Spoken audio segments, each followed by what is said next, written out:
we actually have an sort of honorary third participant. Marwan, because of the travel ban, cannot be here this evening, but he did make a recording for us, greeting everyone and reading a little bit from the book. This came in at like 10:30 into my inbox this morning. The Strand has it now, and we're really excited to share that with you. Thank you all. Hi everyone, this is Marwan. It's unfortunate that I can't be here in person due to restrictions on travel, but I wanted to thank PEN America, the Strand bookstore, Alexis Okeowo, Mali Crabapple, and all of you for being here. I also wanted to read you a few lines from Brothers of the Gun. They're about life under ISIS in Raqqa back in 2014. Gradually, ISIS gathered all public life into its dominion, and the jihadist mentality penetrated people's minds. How we argued about the occupiers. Their ideology was not merely a set of thoughts that clashed against conflicting opinions, but a way of life, complete and alien, that would accept no coexistence. In its elevation of ignorance, its ecstatic embrace of cruelty, it would destroy every standard and value outside itself, and so give its adherents the authority to negate, or at least ignore, the rights of others, including the right of privacy. It gave each of us two choices: subservience, if in appearance only, was one way to go. On the other path lay humiliation, torture, and death. So confronted, I chose this strategy of simply living day to day. Look no further than 24 hours ahead. For in terms of consequences, a day in the land of jihad equaled, perhaps, months of a normal life. You could die and be reborn in one day. You could become penniless or crippled in the blink of an eye. So I actually marked that passage because I thought it was just beautifully written, and it kind of illustrated the sort of everyday act of resistance of living under ISIS, living in a war zone, and just trying to get on with the business of living. And that's something that's, continually illustrated in this memoir. And I wonder if you could talk about that, talk about the importance of showing that even in this difficult situation, people are just trying to live. Thank you so much for the kind words. I think one of the biggest misconceptions, perhaps, that people who have never been through a war have in their head is that the war starts and everything else stops, right? That there's like a straight break and you go from, a normal life where everything is fine to a war life where all you think about is war. Whereas in actuality, I think so much of the experience of war is trying to hold on to those parts of the old life. I remember I was reading memoirs of Marek Edelman, who was a fighter in the Warsaw Ghetto, and he talked about how even in the Warsaw Ghetto, even as it got worse and worse, people, they made cafes and they had nightclubs and they tried to spend their money having joy, even in the literal Warsaw Ghetto while people were being deported to Treblinka. I think one of the most human capacities is the capacity to try to strive for normality. And there is passages in your book that you wrote so beautifully about that too. Alexis's book, by the way, is a work of just solid genius. It follows 4 different characters in Uganda, Somalia, Nigeria, and Mauritania, and it's amazing. So I wanted to, if it's okay, I wanted to actually just read you from your own book this beautiful line that you had that reminded me of something very, very similar. So this is Alexis. She was writing about a restaurant that was frequently bombed by Al-Shabaab, which is a terrorist group. And you wrote, the evening I was there, this is after bombing, I felt no traces of death. The owner had repaired and reopened the restaurant within weeks. and people had come back as if nothing had ever happened. That was how things went in Mogadishu.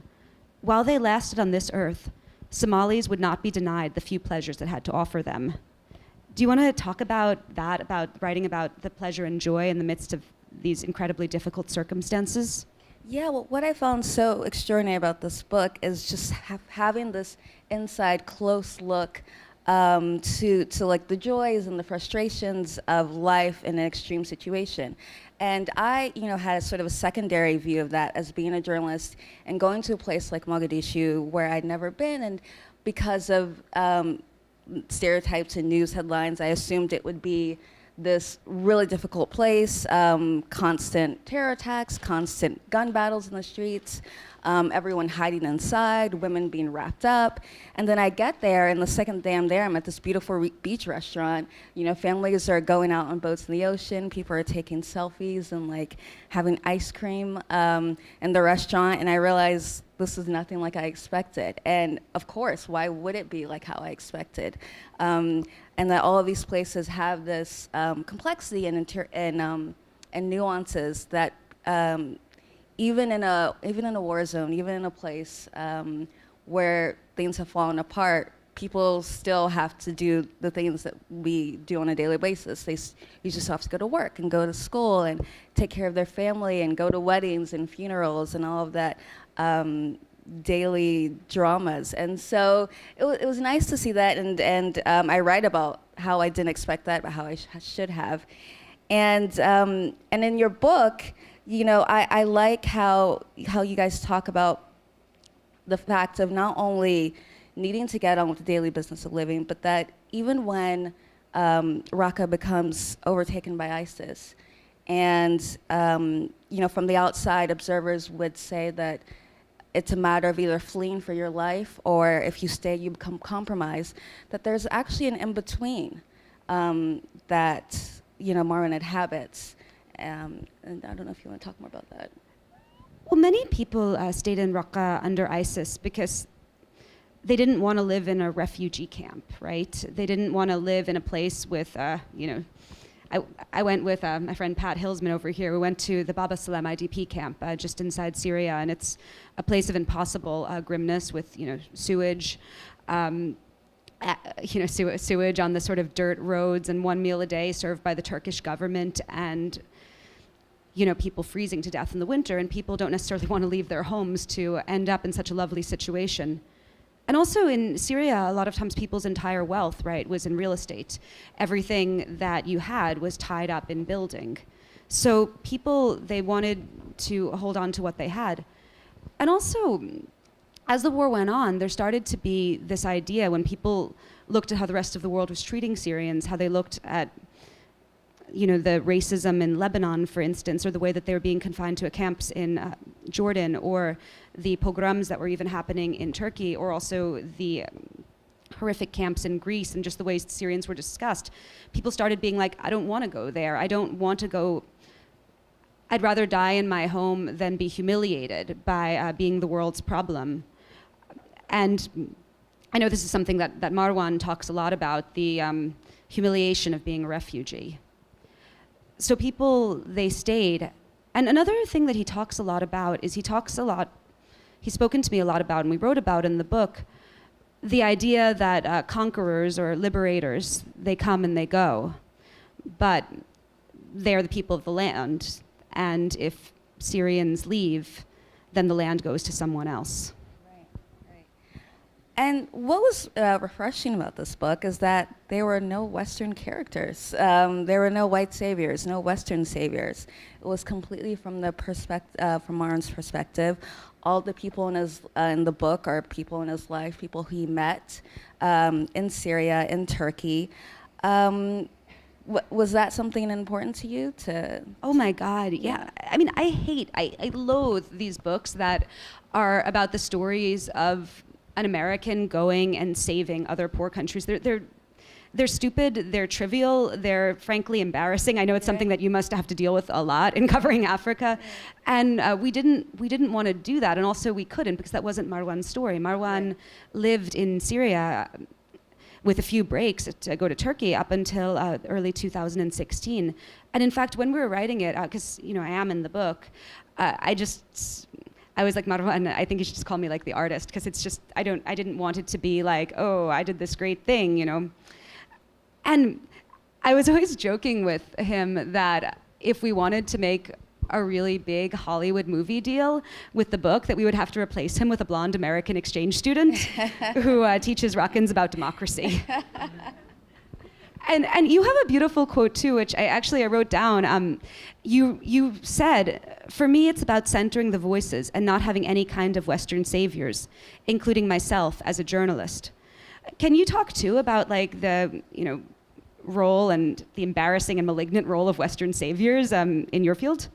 Yeah, because I think there, in the coverage of Africa, there's a long tradition of feeling like there needs to be, I think as Nick Kristof put it, a Western bridge character in order to get readers to care about subjects. You have to have like sort of the white NGO worker because saving, how else? Yeah, why else would you care about people? It's not like they're human, otherwise. Right.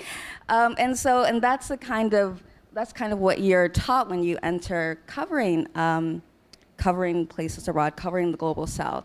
But it's something that I think a lot of people hopefully realize fairly quickly, that you don't have to have characters in your stories who are being the heroes or intervening and saving your subjects, because often in real life that's not the case. In fact, we were talking about in countries that we've written about, Western powers have often intervened and and created more problems than there were in the first place, and people don't like to talk about that. And so I think what I've tried to do is just find people with interesting stories and tell those stories in their words, and usually those stories are interesting enough for people to want to read them, as opposed to having someone who maybe looks like them. Instead, find the qualities of these subjects that are maybe more like us, talk about their backgrounds, talk about their interests, and let readers connect on that front, as opposed to, having our random Joe, saving the day. By the way, have you guys seen Radiate, the parody skit? It's, I think, Nigerian actors talking about sending radiators to Norway because it's so cold, and the poor Norwegians, they might freeze to death. It's like the best comedy skit about Western saviors. One of the things we both were really concerned with in the book is we were concerned with creating nuanced characters, particularly when the people we were writing about were ones that either wouldn't be sympathetic to the West, or frankly just were not sympathetic people because they were part of terrible, terrible groups and had done terrible, terrible things. One of the chapters that people have really responded to in Brothers of the Gun it's called Abu Mujahid's Prosthetic Dick, and it's a portrait of a teenage ISIS fighter. Now this kid, his father was an insurgent against the Americans. His father's a member of Al-Qaeda.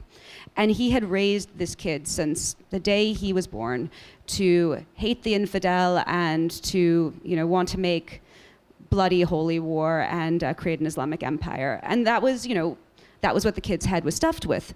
But he was also a teenage boy. And I don't mean teenage boy as like a heroic thing. I mean, he was a teenage boy with all the superficiality and desire to play video games and lack of desire to do difficult things and desire to steal cigarettes and look at porn that implies. Just a mediocre average teenage boy, which was not actually the raw material of being, this holy warrior that his dad wanted. And this chapter asks the question, it asks readers to imagine what would this kid have been if he was not raised on this poison. And you feel sorry for him in a way, but not too sorry, because at a certain point also, he becomes a man.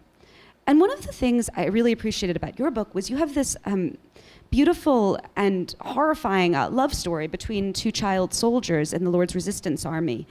And one of them, he's a 19-year-old boy who actually rapes the other girl who's kidnapped, and later she decides to marry him. And how was it to portray people who are so often they would just be seen in the media as one-dimensional demonic caricatures? How is it to portray them as real people? Well, I'm going to partly answer that by reading from your book, because I really loved this section. Because I think part of that answer is just by trying to sort of truthfully as you can describe your subjects and let them tell their stories in their own words, and also, sort of giving them the texture and complexity that they're not often given. Here you wrote about a teenage boy who's, he's gonna be a jihadist. He's the son of a jihadist.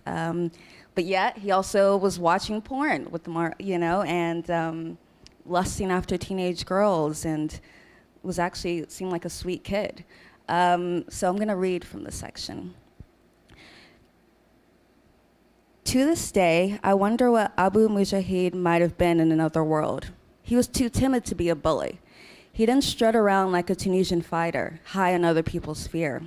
He wasn't some ball of social awkwardness from Antwerp, nor desperate for recognition like my nephew, who found in the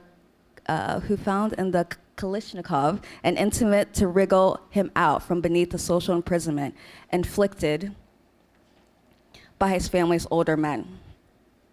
He was simply the son of a father who happened to be an avid jihadist. He was small, calm, nice, innocent. Yes, innocent. It was the innocence that stuck into me like a barb. He was a sapling, one whose roots had been watered with blight. We met long after his infection, but the disease spread thoroughly, and one day it would surely consume him. He had no true beliefs, just directives to follow, given to him by the people he loved. He was told that he and his generation would be the redemption of the previous ones. His cohort was raised in the culture of jihad, fed the notion that they would restore a deformed religion and save the next generations of Muslims, who would grow up on tales of true Muslim conquest, not the infidel pap of Mickey Mouse. Knowing better than to voice his puzzlement, he went to the front. His father was ISIS from back before ISIS. Abu Mujahid was born ISIS. He'd be ISIS until he died. So I just loved, and then the next sentence, but the boy was still a boy, and a boy he wanted to be. So again, just this nuances of portraying people who we often hear of as one-dimensional perpetrators, but then also realizing that war is complicated, and sometimes victims and perpetrators are the same people. And I thought that was done so beautifully in this book. And I think one thing also this book did is that it also it complicated the idea of the narrative of war itself, of the idea of two sides, sort of good and evil. Even among the resistance, the Syrian resistance, we've heard that it was the rebels fighting for freedom against the government. But even amid the rebels, there were lots of complexities and even some evil and good and evil existing side by side. How did you handle that? Oh, God. So I think the first sort of false simplification that I saw put on the Syrian War was an adaptation of the War on Terror framework. So the War on Terror framework is the idea that there is like the secular good, initially George W. Bush Western, but then other states adopted it. There's the secular good, and then there's the evil men with beards, and the evil men with beards are so evil that whatever you do to these evil men with beards, it doesn't matter. You could like drone bomb them, you can do anything, that it's justified because you're secular and good. And America really advanced this narrative, but very quickly it got adopted by all sorts of other actors. You could see it, in Israel when they murder protesters in Gaza, but you could also see it with Bashar al-Assad in Syria. So one of the first things that happened when the protests broke out, and these were protests that initially started because of police and security services murders of some young people. So when these protests broke out, this official state narrative was, these are terrorists. These are bearded Islamic terrorists who are evil and bad, and anything you do to a bearded Islamic terrorist is fine, because look at them. And that was something that was advanced throughout the war.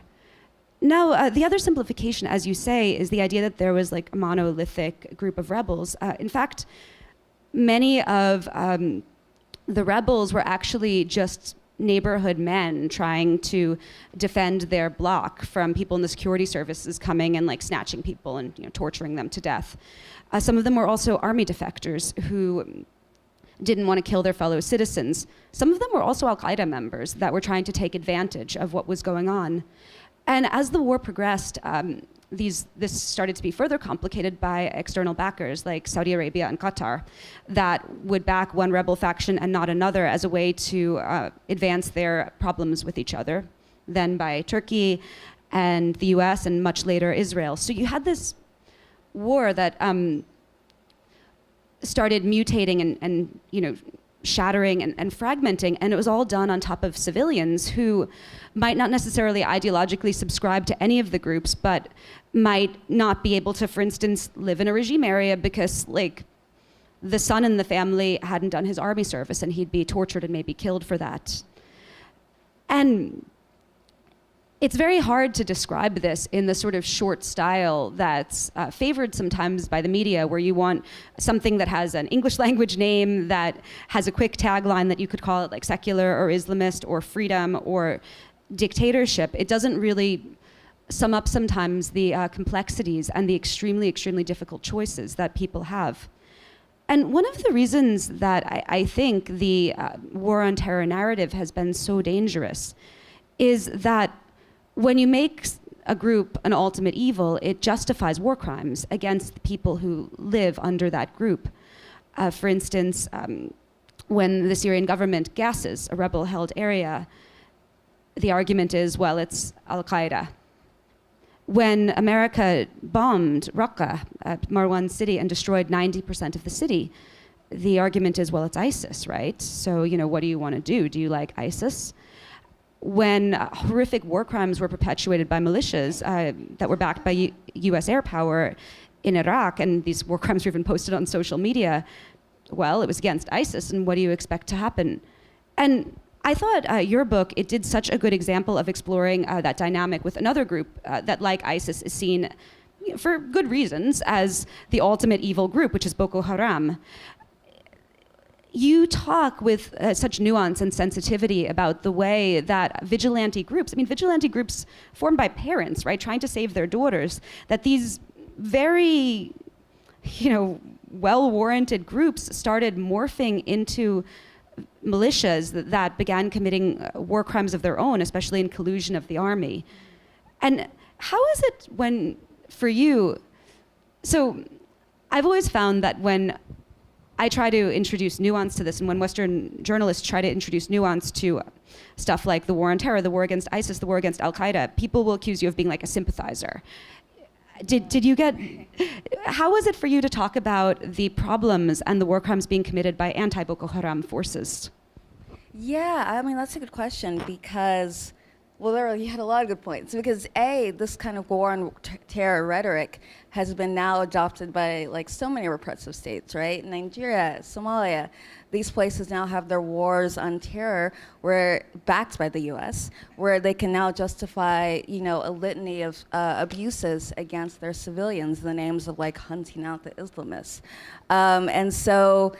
And so in that case, the civilians are not left with any options. On one side, they're menaced by the terrorists. On the other side, they're menaced by their military and their government. And so people do get fed up. And I wrote about vigilantes who took up arms to fight Boko Haram themselves in Nigeria, and kind of, what happens when people become the law and order. They start to veer over the edge, and they become guilty of their own abuses. And so... yeah, I think, that is something, I think especially some Nigerians have asked me, are you sympathizing with terrorist groups by sort of talking about not only the atrocities of the terrorists, but of people fighting the terrorists. But I think it's just necessary, because this is what ordinary people are living under. Now, people who once welcomed the vigilantes fighting Boko Haram are now afraid of those same vigilantes because they don't know what to predict. They don't know who to feel safe from or feel unsafe from. And so I really empathize with, Marwan talking about seeing his friends join different militant groups, but also just feeling like he didn't want to get involved because he didn't really trust any of the sides. Exactly. Marwan was, so one of the sort of early debates in the Syrian revolution was whether it should be armed or not. Yeah. And many people never wanted it to be armed for a variety of reasons. One is that once something gets armed, it fundamentally changes it, and very often introduces the need to get money, right, for more weapons, which introduces the need to backers. Another reason is people felt that they couldn't win, and if they kept up a civil resistance, that might be something that worked. There are a whole lot of reasons that people did not want the revolution to be armed. But there are also many reasons that people did want the revolution to be armed. And one of the fundamental choices in this book that the characters have to face is whether they want to pick up a gun. And Marwan is always someone who is like, no, I do not want to do this. I don't believe in killing people. I don't believe in joining military groups. It's brainless. It turns you into a sadist. No. But his two best friends, two young men named Niall and Tarek, who he grew up with, did join groups. And both of these guys were young, artistic guys. Niall was an art student. Tarek, Niall's brother, was a literature student who wrote poetry. But because of what they had seen in the war, they believed that there was no peaceful negotiation. In fact, going to protests without being armed was just basically volunteering to be slaughtered. And so they took up arms, and Niall died quite early in the war, fighting against the government. And his brother Tarek, he died much later in the war, but only after joining an Islamist group and gradually adopting their ideology and fundamentally changing as a person. One thing which I love about this book, which is again showing the complexity of life in this extreme situation, are some of the up-close details which sometimes verge on the absurd, but are incredibly entertaining to read. For example, for a while, Marwan is running this internet cafe that's frequented by members of ISIS, and he gets, really close to these members. And sort of witnesses their interactions and presents their humanity too, in a sense, the humanity of these guys who found themselves in this situation and are now on one side, and also the humanity of people who are being forced to deal with them now and to make business with them and live side by side with them. But there's also another point in the book that you guys write where you say you wonder which depiction of history is more accurate, that from being up close or sort of looking at it from a distance. And I wonder if you could talk more about that. And did that also play into your process? Because obviously Marwan witnessed this, but during the process, when you guys were co-writing the book, involved you interviewing him about his memories and having that sort of distance as you wrote the book? Oh God, yeah, that sort of double vision. I mean, writing a book together, especially writing a memoir together that's written in first person, it's an incredibly sort of complicated act that involves a great amount of stepping forward and backward and changing perspectives, and also sort of suppressing your own ego. I just want to give a note a little bit about how this book was written. When I met Marwan online in 2013, he was living in Raqqa. And initially I knew him as a source through Twitter. He would tell me really horrifying and interesting details about life under ISIS. I remember one story he told me it was during World Cup, and obviously, every Syrian wants to watch World Cup, right? And ISIS had confiscated all of the TVs from the cafes because they thought that the knees of the soccer players were just too sexy, and this, was just too much. But then they were watching the World Cup themselves on their phones because, dudes like football. And so he would tell me stories about these, and we started to become friends. As I learned Arabic especially, he really played a huge role in my literary education in Arabic. And then one day I asked him, I was like, dude, do you have any, photos on your phone, just of daily life photos like we all have, right? And he didn't, but then he offered to take photos. And I was like, dude, that's dangerous. Don't you take any risks? And he's like, oh, no, I won't. And then, of course, he goes and does incredibly risky things, like taking photos in an ISIS hospital or taking photos of bread lines, literally hiding his phone behind his falafel sandwich on the streets, because he's a crazy baller journalist. And we did collaborations where he would take these photos, I would draw from them, he would write more and more, until we had done 3 of them for Vanity Fair and decided that we wanted to do something way bigger, and we decided to do this book. And to do this book, in part, he left Syria and he smuggled himself into Turkey. And I went to Istanbul a dozen times, and half of it was written, from notes that Marwan took, notes that he would take on his phone and email to himself, because he couldn't have paper notes, because if you have paper notes and ISIS raids your house, then they think you're a spy and kill you. So he took these notes on his phone and he'd email them to himself. And he at that time had imagined that he would write the book when he was an old man. But then we used these notes to make the backbone of what became Brothers of the Gun. And then the other half, I just sat down next to him and I interviewed him. And I would interview him about every single detail of a scene, like how high the wall was, what the person was wearing, what he was thinking. And I wrote half, he wrote half. Then we both totally rewrote each other's halves.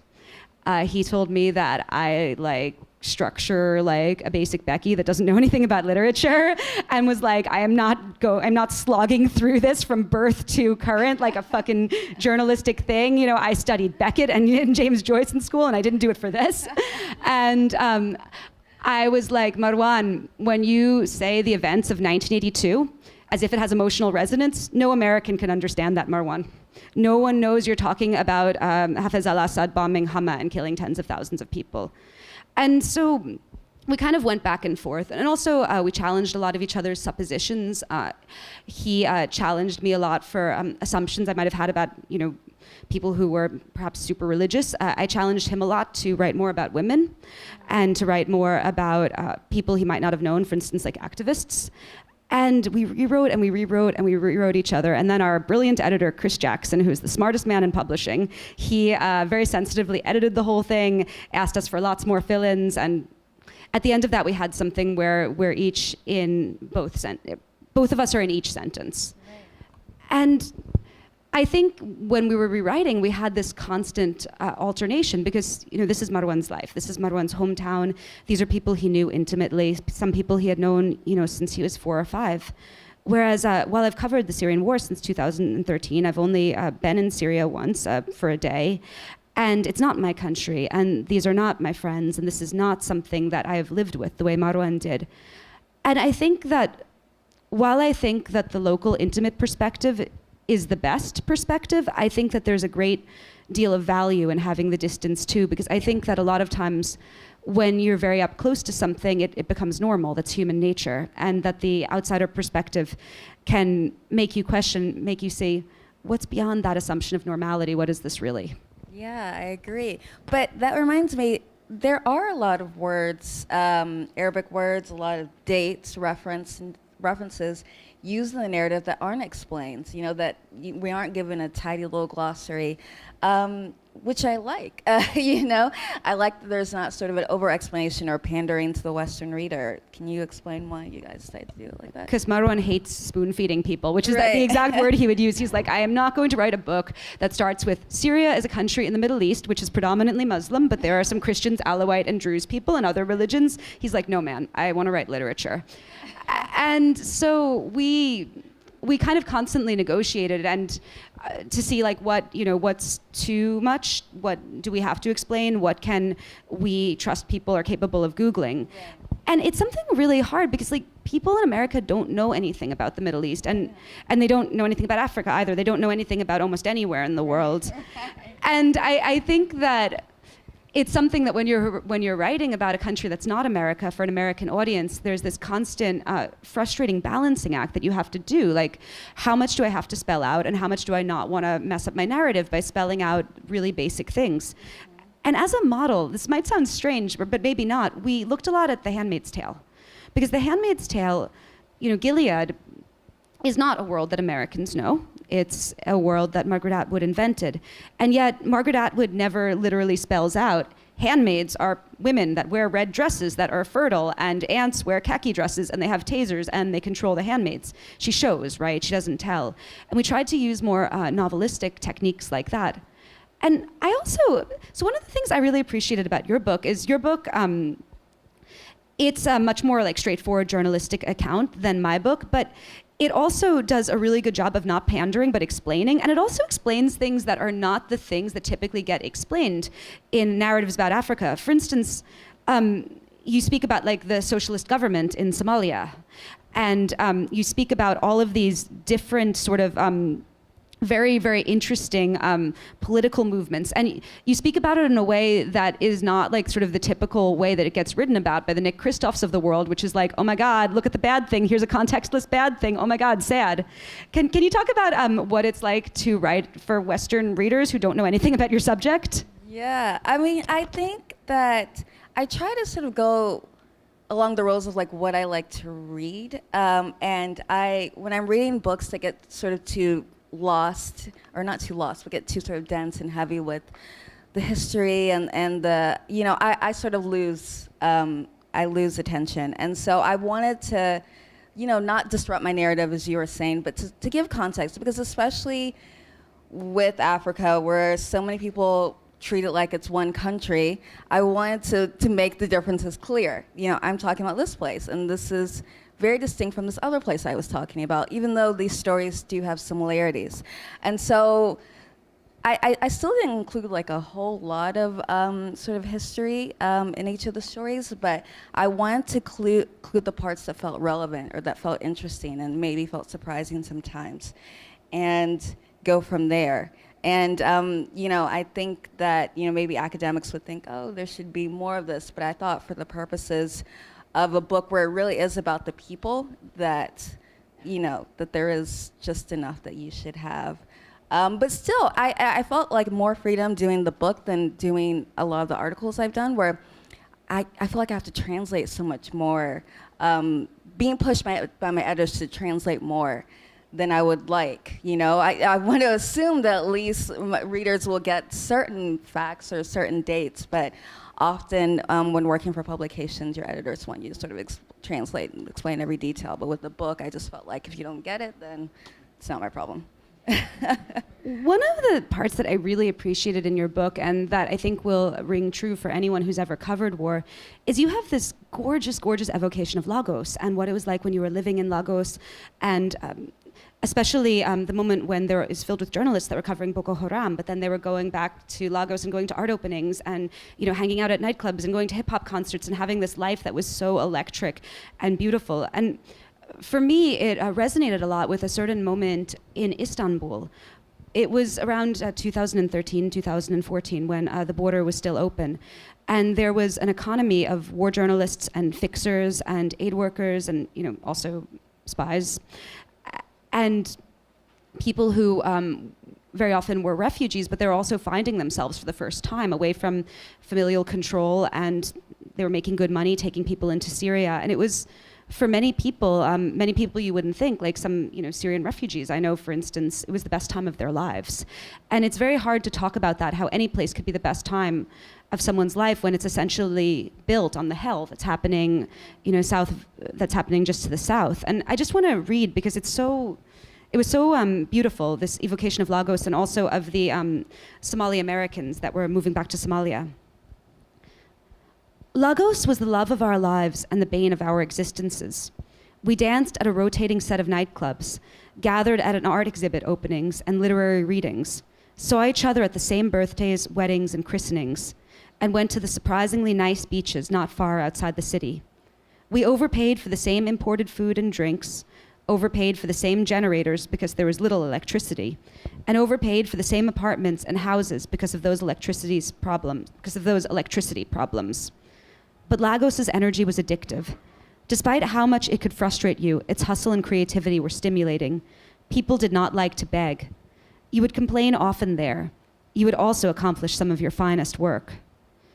Public services were lacking in Lagos, so its inhabitants came up with innovative ways to survive. Even in prosperous gated communities, residents bought generators for electricity, dug boreholes for water, and hired guards for security. Yinka Marinho, who used to head the Lagos government's waterways agency, once told me, "We have the most expensive slums in the world. We're paying a lot for nothing, no running water, no power." I didn't mind much. When I was with friends late at night, driving and blasting music on 3rd Mainland Bridge, the path over Lagos Lagoon, that was the second longest bridge in Africa. As we headed to a club or house party, everything was right with the world. I was doing what I was supposed to be doing with the people I was supposed to be doing it with in the best city in the world. It was how I knew what young Somalis, freshly returned from abroad, must be feeling as they smoked up on the beach, drank illegal alcohol, and tried to create their country all over again. Yeah, I mean, you described it so well. Just the many sides to a place, even when it's going through some of its darkest times. I was living in Lagos at a time when we were covering the Boko Haram crisis, and there was such a jarring difference from being in the Northeast and covering terrorist attacks, but then also being back in the capital and having those experiences at the same time, which I imagine it was like being in Istanbul covering Syria.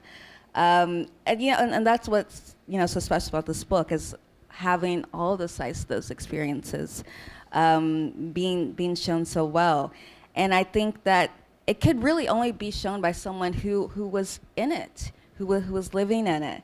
And as you were saying, it really is, I think, one of the only sort of narratives by a working class Syrian from the time.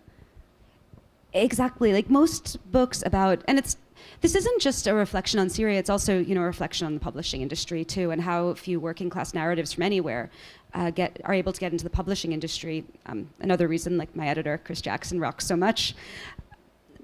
Yeah, this is, as far as I know, the only working class book, like, from the Syrian War by like a Syrian where it's not ghostwritten, it's not like a Westerner writing in someone else's voice, like being like, I love Angela Merkel. It's not that. It's Marwan, and it's Marwan's thoughts and his philosophy. And even though we co-wrote it together, the thoughts and the take on life is his. And I think it's so important to have those voices. I mean, I think that the great literature of wars has always been written by the people who participated in them, or by the people who suffered through them. And I think it's the same with Syria, just as it would be the same with the Spanish Civil War, just as it would be the same, with World War I or the Holocaust. Absolutely. And, I also wanted to touch upon, so basically, I mean, there were, again, just so many details in this book that sort of surprised and complicated the traditional narrative of what we have of what's war like and what especially war was like in Syria. And one of those passages was when you guys write about Mosul, which was gained its name as being one of the first major cities to be taken over by ISIS. And yet what Marwan finds there is not what he expected or what readers would expect. And I think I'll read some of that.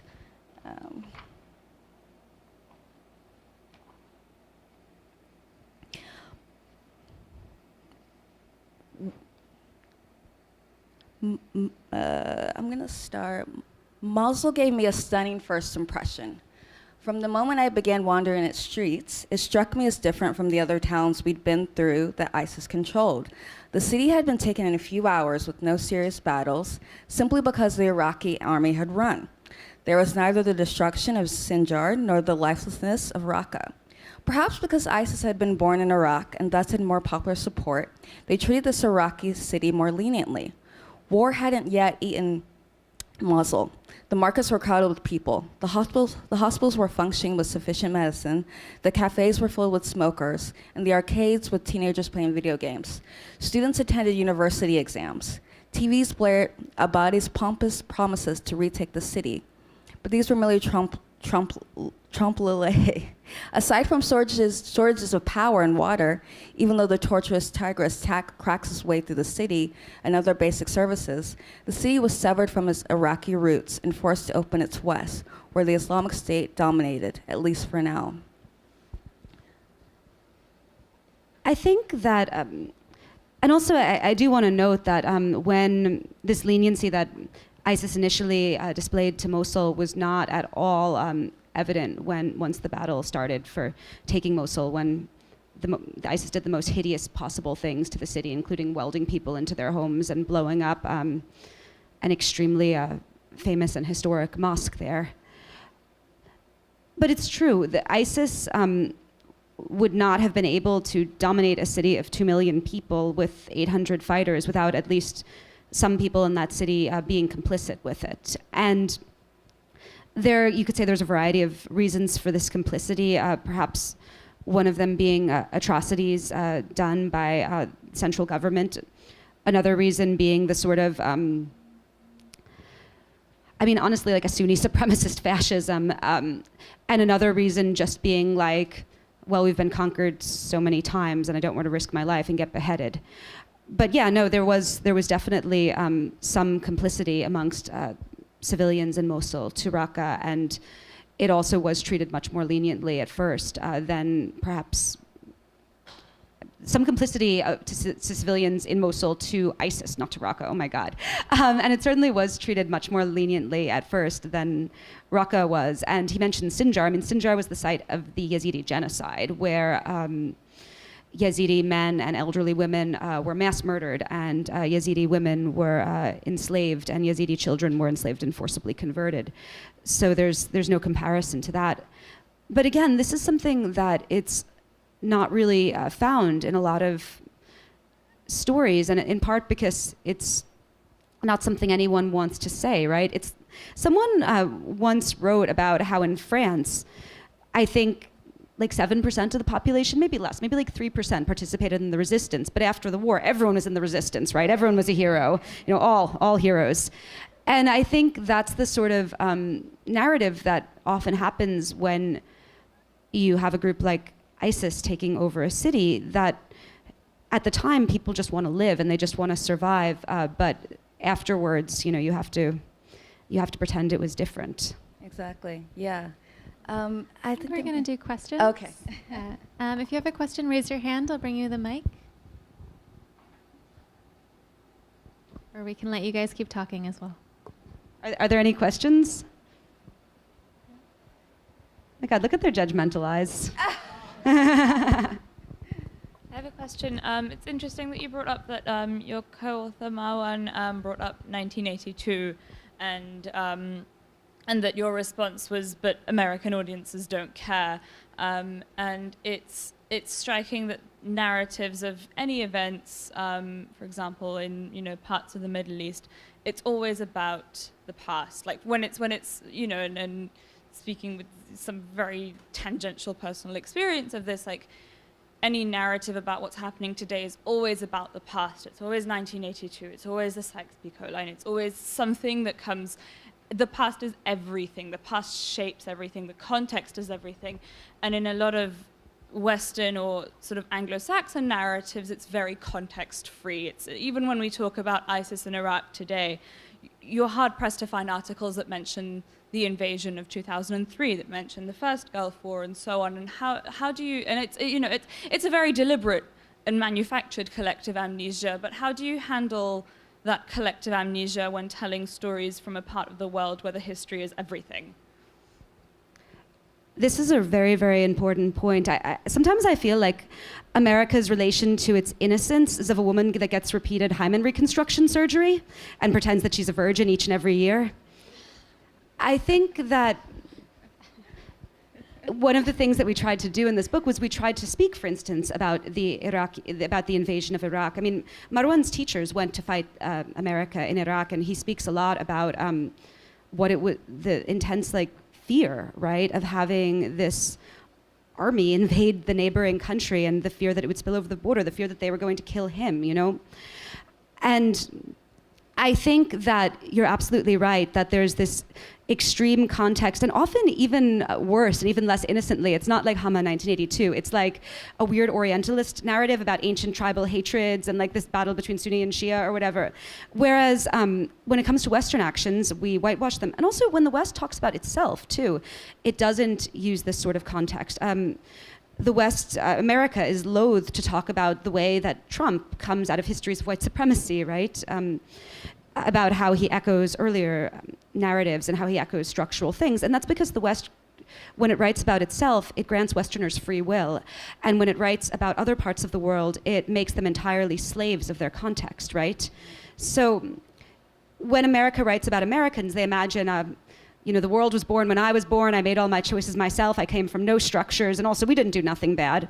And when they write, for instance, about Syria, they'll bring up things that happened in the deep, deep, deep past to kind of create some unchanging Orientalist nature and draw from that. However, Marwan as a person is someone who is deeply immersed in history himself for his own reason. He was someone who, when he was stuck in this religious school that he really disliked, he would escape into books about Abbasid and Umayyad history. That was just like that's his passion and his hobby. And so I think that he writes about history in this book from a very different perspective, which is the perspective of something that he loved and something that he studied and something he was inspired by deeply as well.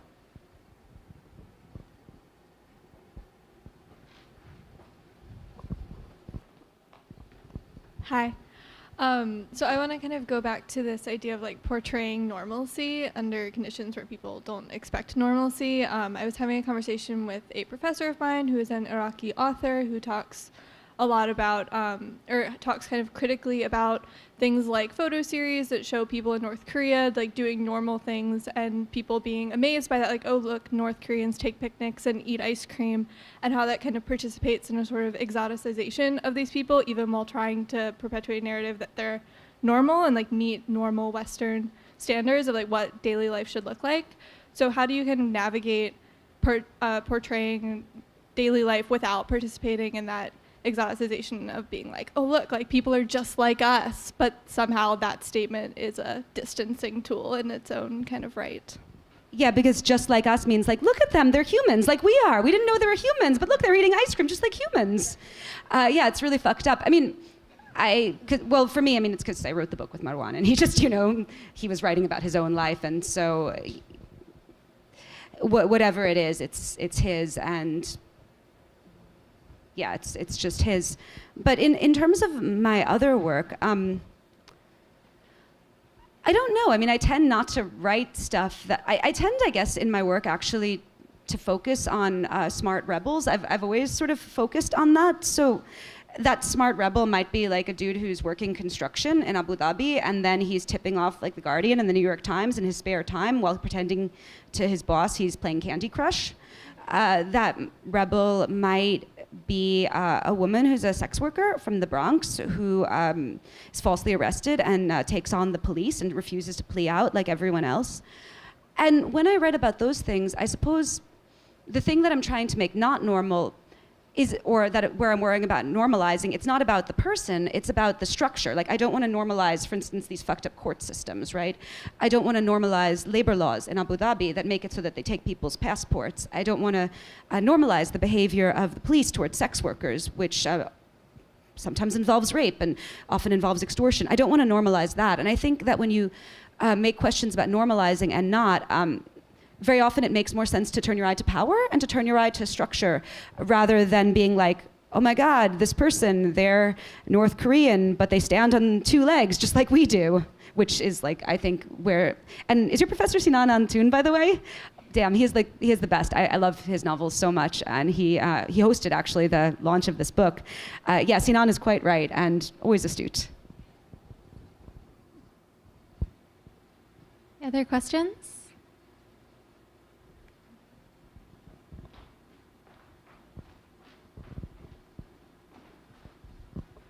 Hi. So I'm currently working on a long story which is set in a country in West Africa, and it's going through a long editing process of going from being extremely long to only very long. And one of the things I've noticed in that process is how almost subconsciously context and nuance for characters who are not American in the story seem to just slip away.